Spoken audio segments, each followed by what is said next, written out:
where the state government has announced the release of the 287 school children kidnapped from Kuriga Chunku local government area of Kaduna State. Now, the students were kidnapped when the gunmen on motorcycles rode through their school, taking them away in an incident that sparked outrage and condemnation from several quarters, including the UN Children's Welfare Agency, UNICEF. But weeks after the gunmen, locally known as bandits, seized the school children, mostly between 8 and 15 years old, Governor Uba Sani said they have regained their freedom. He thanked President Bola Tinubu, government officials and security agencies for their role in the students' freedom. Now, on March 7, 2024, the school children from LEA Primary School and Government Secondary School, Kuriga, were abducted by the hoodlums who took them into the forest. Join me live for update on this from Kaduna State is News Central's correspondent, Marvelous Obomuna. Marvelous, very good morning to you. Good morning. Marvelous, can you hear me? Yes, I can hear you. There you are. Good morning. It's a cheery news so far, and I can only imagine what's going on there. So let me get started by asking you to keep us up to date with happenings around the State House, which is the government house in Kaduna, where I'm sure you're standing at. Yeah, currently where I am is the state government house here in Kaduna State, where we are still anticipating the arrival of the reported Kuriga school children that regained freedom in the early hours of today.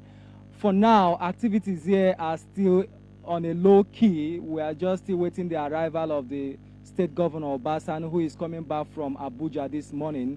Just a few media organizations and then security personnel on ground, waiting for the arrival of these school children.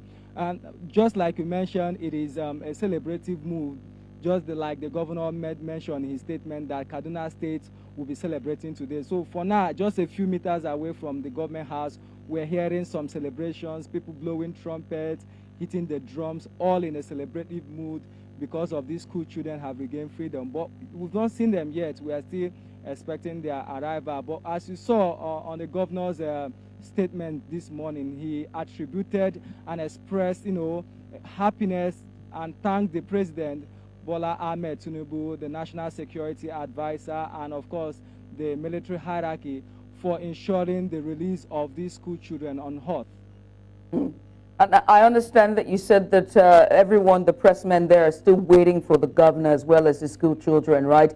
But do you have any information as to how the school children were released from the federal, since the federal government made it clear that no ransom will be paid to the abductors?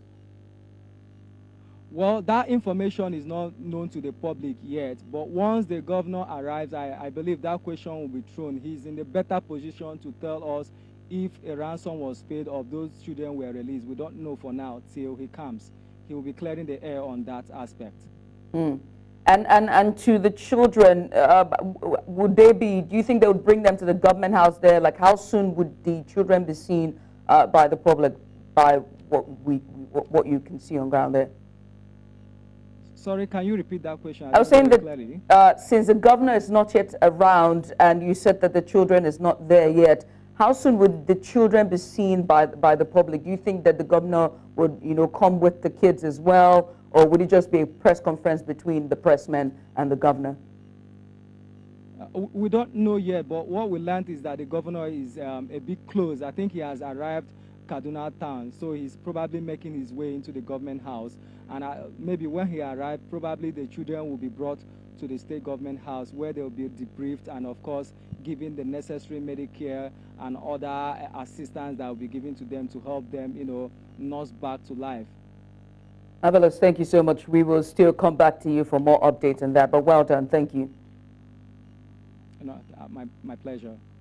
Meanwhile, the police have arrested a suspected bandit kingpin linked with a Catholic church attack and the killing of a seminarian, Stephen Naman, in the Zango Kataf area of Kaduna State.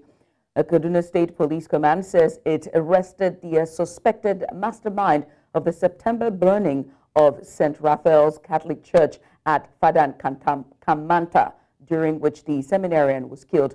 According to spokesperson of the Kaduna Police Command, Mansur Hassan, the suspect Yakubu Saidu was arrested on Thursday by police operatives at Zango Urban.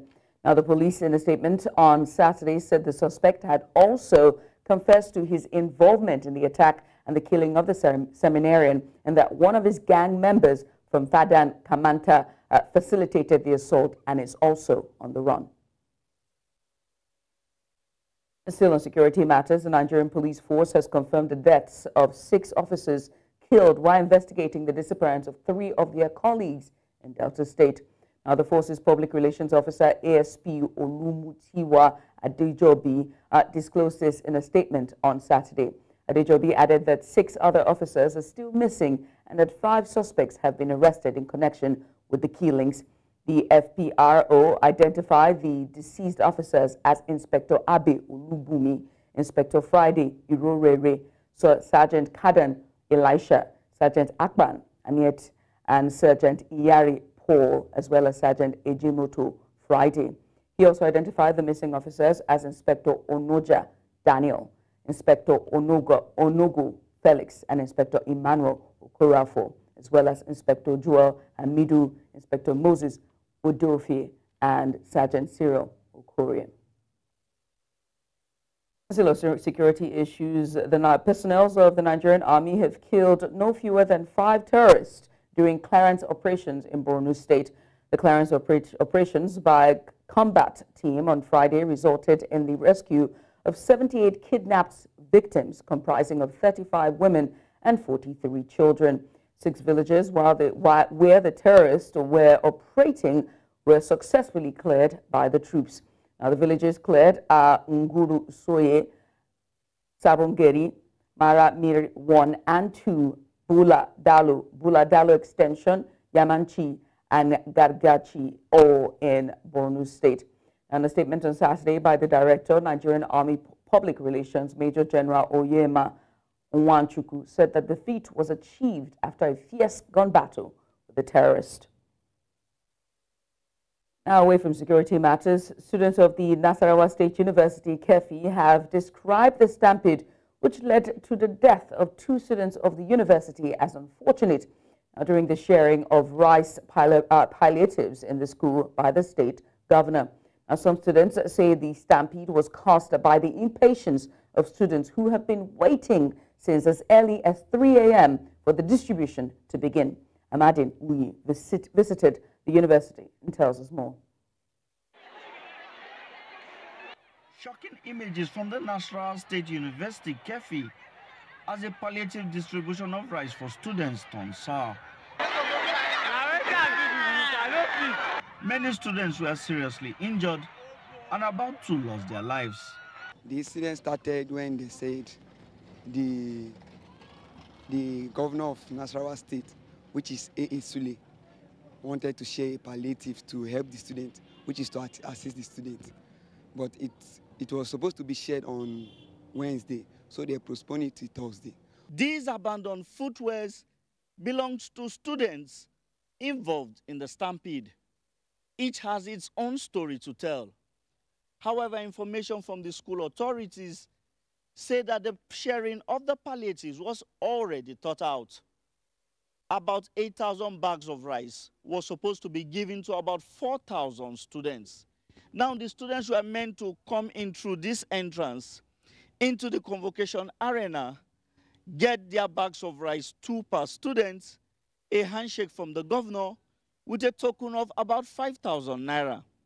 Students with disabilities had already gone in, were already sitting on their bags of rice when the stampede began. It was horrible, and I didn't expect that from students actually, because the security tried their best to make sure that everywhere was okay and secured, but lack of patience. Some students were not patient enough to wait and see what will happen. When it's around 4, that's where everywhere got choked up.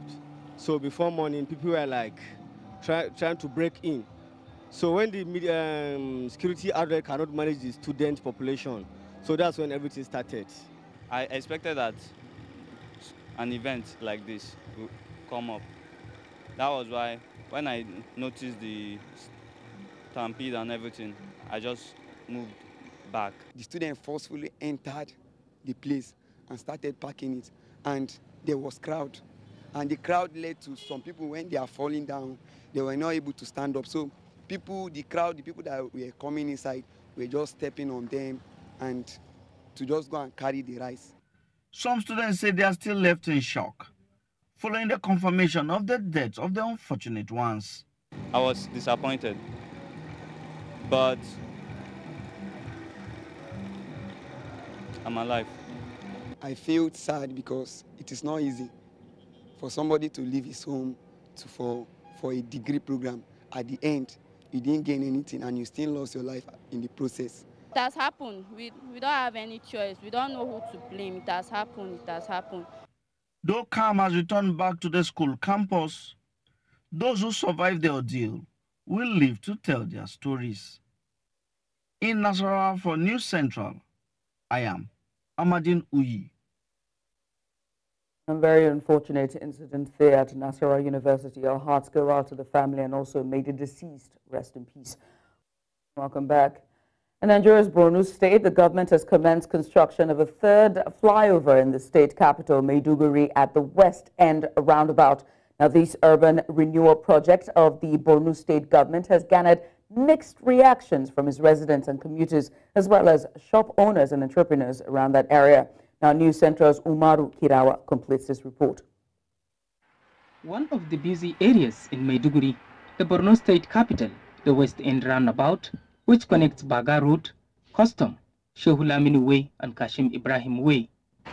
I spoke to several residents, commuters, and shop owners operating near the new flyover construction site at the West End roundabout, and this is what they have to say about the infrastructural initiative. Traffic normally hold people here 30 minutes, 1 hour, but with this flyover now, I don't think that we are going to experience hold up again in this Western roundabout. Ana go slow. Bisa billahi. Ko yanzu balle ma yanzu da muka zo Ramadan wannan kamar zaka je ka sha ruwa a gidanka wannan. Ba za ka samu time da zaka je ba. Our problem in this area and this Western especially is drainage. During rainy season, water is everywhere. It's welcome development, and this flyover I think it will bring out a lot of development for us. Samma war panyen Western ne ijin gejen jenyen do ko alai go suri. Commuters also welcomed the news as they hope the flyover will significantly reduce travel time and make their daily commute more efficient. 50% of the sum of this contract was paid. Close to about 4 billion was paid. And there is a clause in the contractual agreement that there will be no variation. Temporary inconvenience is what the people plying the route have to embrace, as the government insists that the project will be completed within the specific time frame. If this work is going to be accelerated in 1 year, it is going to create more jobs, the town will look more aesthetic, and at the same time your acceleration will reduce congestion, traffic congestion in this area. This flyover that we are doing is not only for aesthetic consideration, but the most important thing is to reduce vehicular congestion around this area. And inshallah, we shall see how we shall also introduce some measures to completely eradicate or reduce congestion at post office before the end of our term, inshallah. The flyover is said to serve as a significant landmark in Maiduguri, boosting the city's attractiveness to investors and promoting commerce. In Maiduguri for News Central, Umaru Kirawa. We turn our attention now to looming food crisis in Nigeria, as small-scale women farmers in Nigeria have raised an alarm over an impending food crisis in the country, which is expected to affect about 31.5 million citizens. Now, they say government must declare a state of emergency on insecurity in the country, which is preventing women farmers from accessing their farms in order to avert a national hunger strike or crisis. Amadin Uyi has this report. It was a press conference by the Small-Scale Women Farmers Organization in Nigeria. They raised an alarm over a looming food crisis in the country, saying that over 30 million citizens will be plunged into hunger between June and August this year. The 2024 CADA Harmonized Food Security Report predicts that approximately 31.5 million Nigerians will face food crisis situations between June and August 2024, with 24.7 million already grappling with such conditions from March to May. They also revealed that the current economic hardship in the country is taking its toll on women farmers, as many of them can no longer cater for their families.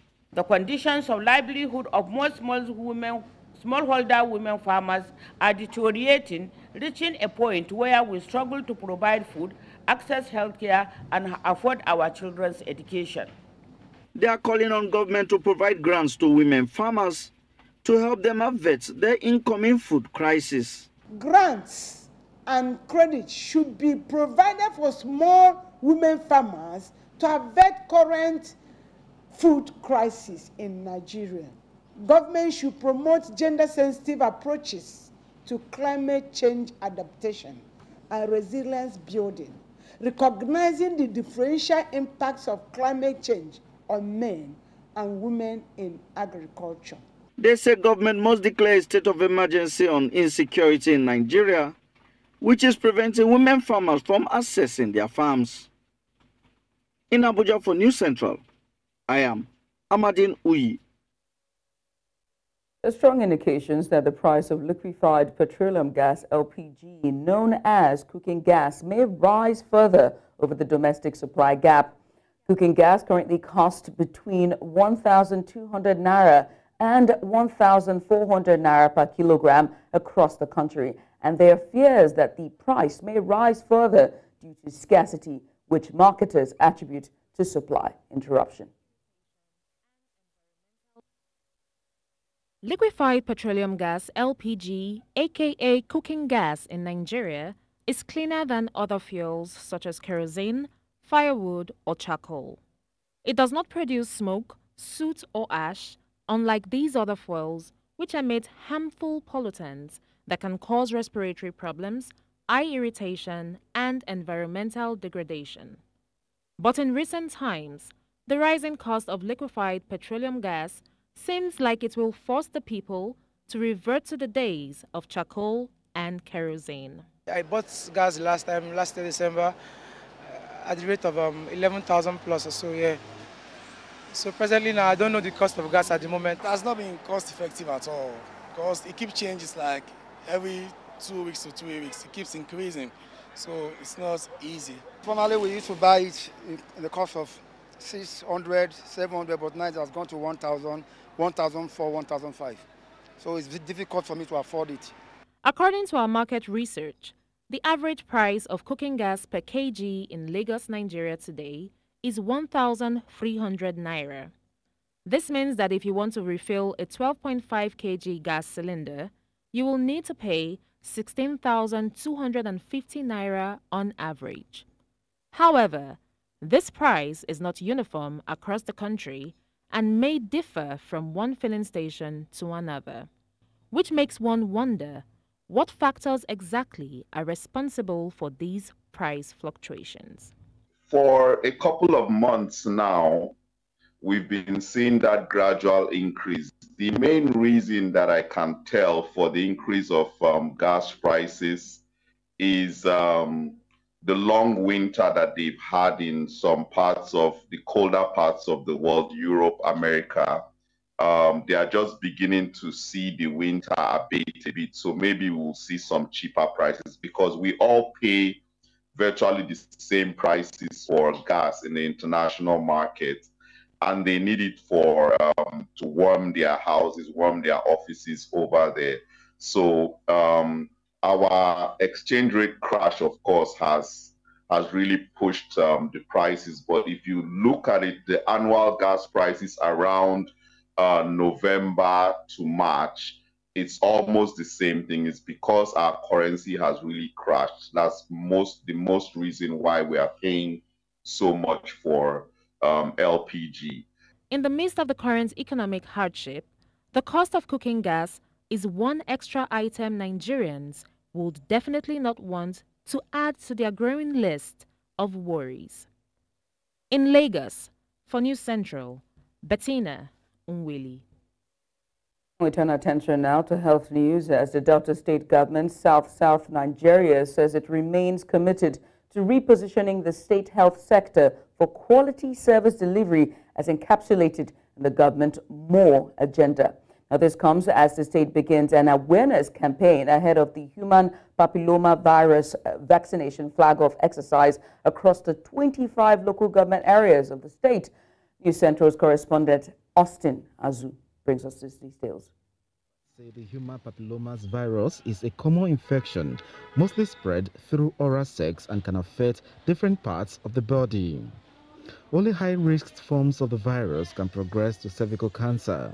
If there is persistent exposure and persistence of this infection over years, sometimes up to 15 years, there can be malignant transformation from the pre-malignant condition that the woman may have to full-blown cancer. And when it becomes a cancer, it is can lead to death, and it's one of the commonest cancers we have among women. But how much do people know about this virus? No, I've not. What is it all about? I don't know be the mana virus. If there's awareness, I think females that are already exposed to a sexual life, they should be willing to come for that vaccination. If there is a massive awareness, people will come for it. Against this backdrop, the executive director of the State Primary Healthcare Development Agency led the State World Health Organization and United Nations Children's Fund's partners on advocacy visit the office of the Chief Executive Officer of the State Orientation Bureau in Asaba to unveil the agency's plans and seek assistance in creating public awareness for the human papillomas virus vaccination exercise expected to commence in May this year across the 25 local government areas of the state. Now, for the human papilloma virus vaccine, it is one of the surest approaches of curbing the possibility and likelihood of a girl or the female child coming down with cervical cancer in the course of her reproductive life. And we know, even as it is now, there is no definitive cure for cancer. The State Orientation Bureau boss and Executive Assistant on Communications to Governor Sheriff Oborowori assured the team that the Bureau shall leave no stone unturned in the area of sensitization campaigns to boost public awareness for the human papillomas virus vaccination exercise. The Governor is very much interested in improvement of health services. The government is investing so much in it, but what we need to do is to let our people know that they need to come and benefit, from these services that government is rendering. And that is the bottom line of the MORE agenda. The governor is a governor for all Deltans. Cervical cancer in women requires consistent preventive measures, and the human papillomas virus vaccination is for the girl child between 9 and 14 years. In Asaba, for News Central, I'm Austin Azu. Welcome back. We continue this news bulletin now. In Senegal, a nation known for its democratic principles is now at a crossroads as the nation braces for a historic presidential election after weeks of political upheaval. Amidst heightened tension and anticipation, 7.3 million voters are casting their ballots today to elect a new leader for the West African country. Now, in a race marked by uncertainty, two front-runners have emerged from the fray. That's Amadou Ba, a seasoned politician and former prime minister representing the ruling coalition, and his opponent, Bassirou Diomaye Faye, a newcomer to the political arena who is advocating sweeping reforms and a new era of Pan-Africanism. Now, with a crowded field of 15 other candidates, including the lone female contender, and that's Anta Babaka Ngom, and the possibility of a second round looming, and the outcome remains uncertain. The polls are expected to draw to a close at 1800 GMT, while provisional results may be declared overnight. However, the official outcome is expected in the coming weeks. Stay tuned to News Central for more. But in the meantime, we have a further discussion And to discuss this more with us, I'm joined by Dr. Pap Sharif Mantram Basin. He's a lecturer at the University of Sheikh Anta Diop, and that's in Dakar, Senegal. And he joins me now. Now, we do have an inside joke, myself and you, but we're not going to get into that. But let me start by saying, what are your expectations for today's election? It's a big one for the country, and all eyes, both inside the continent and outside the continent, are focused on the elections. What are your expectations today? Oh, I think if there is a turnout today, I mean, and we are expecting to have a turnout from the youth, I think we are going to know the results by, okay, Senegalese do not accept, surveys during elections. But I think that people, based on the turnout, and if the youth comes out very big, I think that we are going to know, who is going to win. And I hope, the opposition is going to win by the first, tower. And it will really depend on the turnout. This is what I'm expecting, what I'm looking for right now. Speaking of turnout, when Faye was released out of prison, and we saw the turnout to welcome him, with the short period of time that they had for campaign, as well as Usman Sonko as well during their campaigning period, a very short period of time that they were going around and garnering support. What are the chances for Faye as for when it comes to winning this election?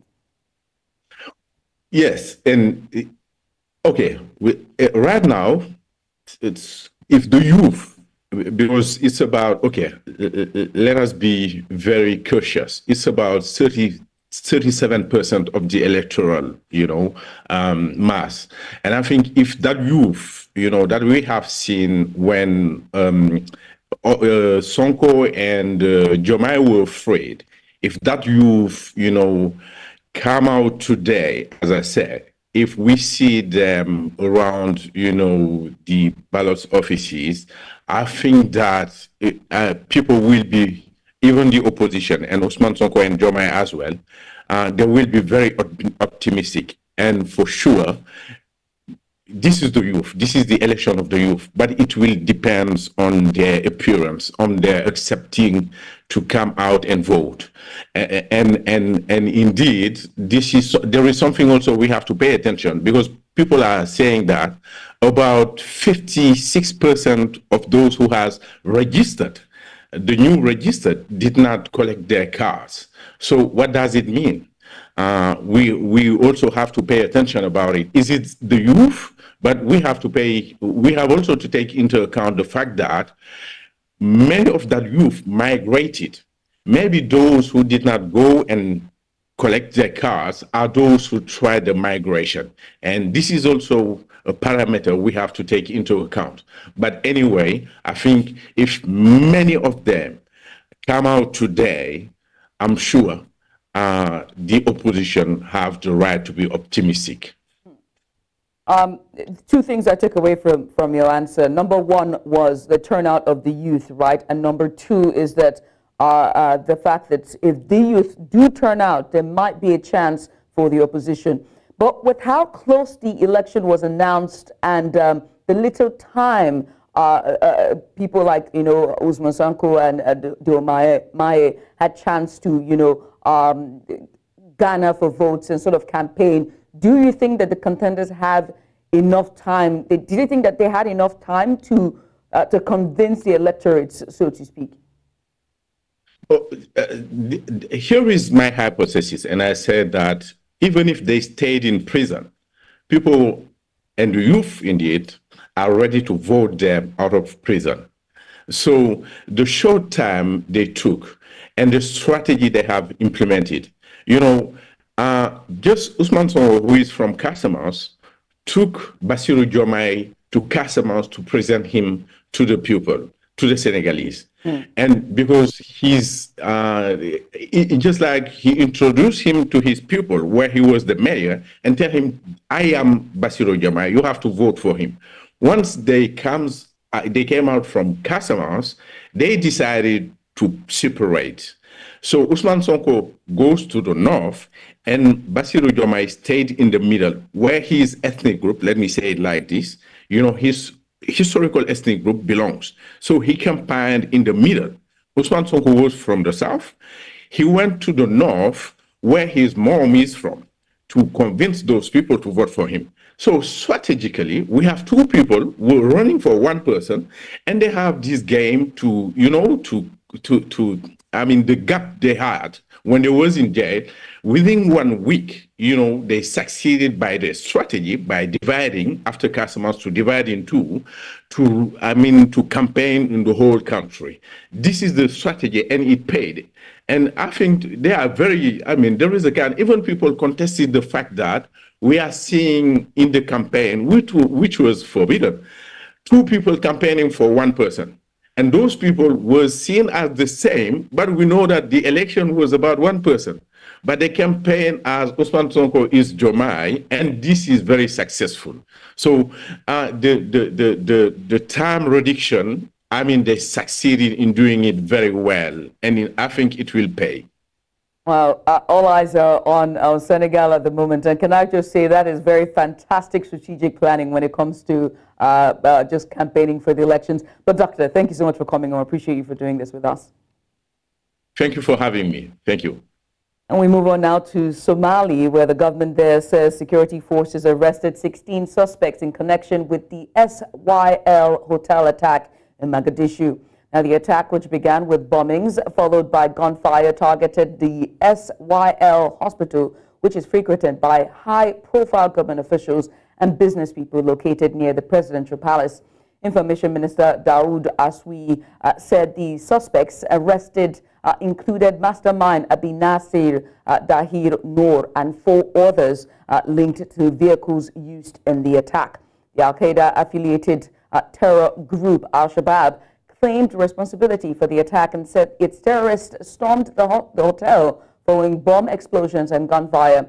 Security forces ended the siege after nearly 13 hours by killing the gunmen.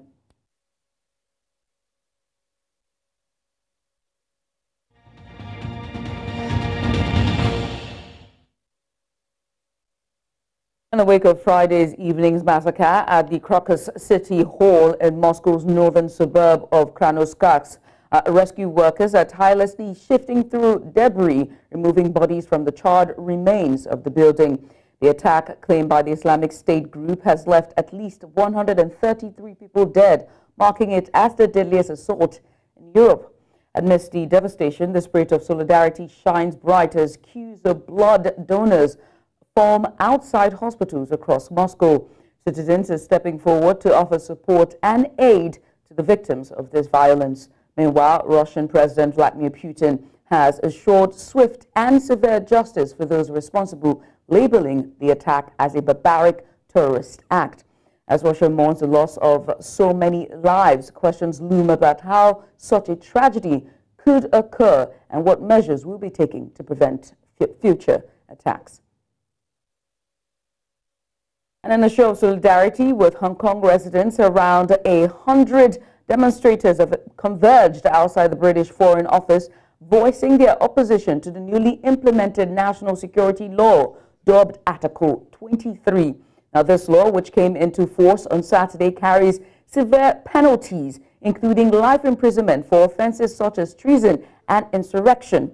Now, Article 23, passed swiftly by Hong Kong's opposition-free legislature, targets 5 categories of national security crimes, sparking outrage both locally and internationally. Now, critics argue that the law threatens the cherished freedom and autonomy of Hong Kong residents. Across the globe, condemnation of the new law has been swift and vocal. The United States, the European Union, Japan, and Britain have emerged as some of the law's strongest critics. Law in Hong Kong, and here we are trying to voice about Hong Kong's opinion towards district Korean law. So according to this law, even though, if you criticize the Hong Kong authorities or maybe even Beijing regime or the Chinese Communist Party, you could be put into the jail for the lifetime. So that is the lots of people in Hong Kong even though they don't want the Article 23 to get passed, they can't actually come out and protest. So we as a Hong Konger in the UK, we have the freedom of speech here, we have the freedom of protest here. That's why we are here today to say no, that we don't want the Article 23. I think the UK government certainly should do a lot more than it has been doing. The Foreign Secretary, Lord Cameron, did issue a very good and welcome statement, but statements are not enough. And the key thing that the British government could do that it hasn't done yet is to impose sanctions on officials in the Hong Kong government responsible for this, particularly John Lee, the chief executive of Hong Kong. And for business, let's join our business desk for today's report.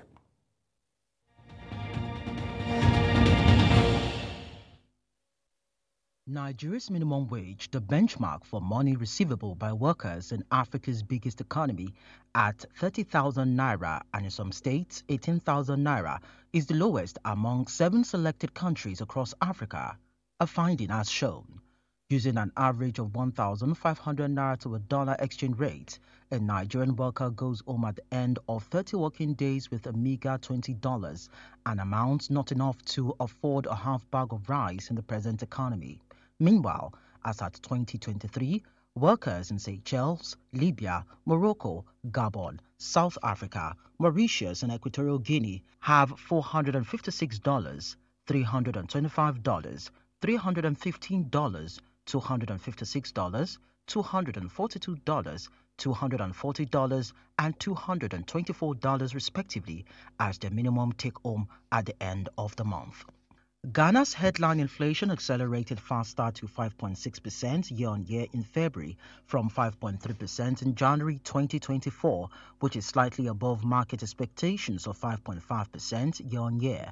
The monthly headline inflation outcome was 1% month-on-month. However, food inflation decelerated faster to the lowest level in 25 months at 6% year-on-year in February from 7% year-on-year in January. Except for sugar, sweets and desserts, which remained flat, the rest of the food subcategories decelerated, with oils and fats extending the trend in negative territory. Oils and fats inflation has been trending negatively for the past 10 months, which is in line with the trend on the international market. Tanzania's economy is projected to jump 6.3% in 2024, fueled by a strong comeback in tourism and continued investments in public infrastructure, according to stakeholders referencing international agencies. This positive outlook comes alongside expectations of moderating inflation to around 4% this year due to a combination of domestic demand trends and global commodity price fluctuations. The news comes after a CEO roundtable meeting on East African Integration and Economic Outlook 2024 held in Dar es Salaam earlier this week. The meeting highlighted Tanzania's thriving tourism industry as a key driver of economic growth.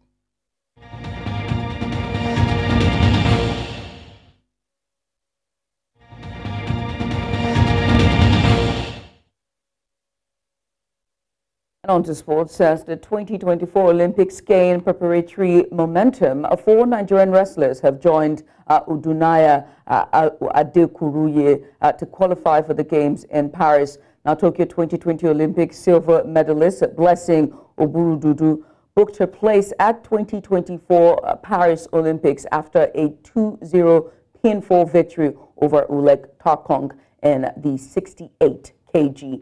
Now, world military champion Hannah Rubin, that's 76 kg, pipped Army Onyong of Cote d'Ivoire 6-0 to secure Olympic slot, while Esther Kolawole joined Nigerian list of athletes going to Paris for the Olympics after she overcame Angelina Rodriguez Miranda of Cape Verde 10-0 superiority to add to her African Games triumph.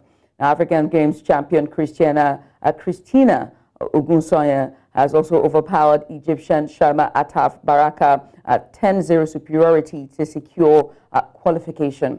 However, Mercy Genesis narrowly missed out on Paris Olympics in this window after a 5-7 defeat to Nada Medini Ashur Bandala Mohammed of Egypt in 50 kg weight class.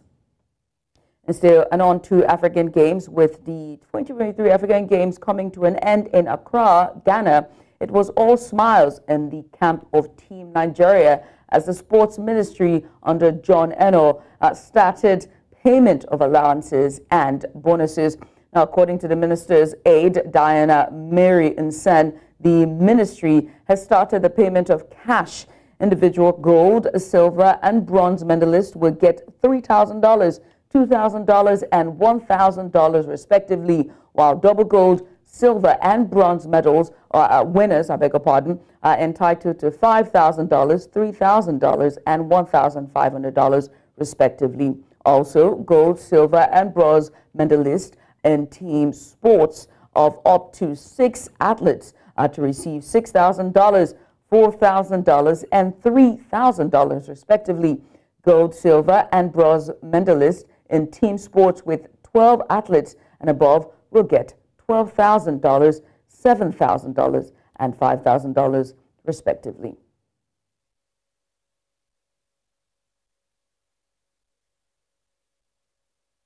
And that's all at this hour. But before we go, let's take another look at some of the major stories. Abducted Kuriga school children in Kaduna, northwest of Nigeria, have regained freedom. Senegal heads to the polls in much anticipated election.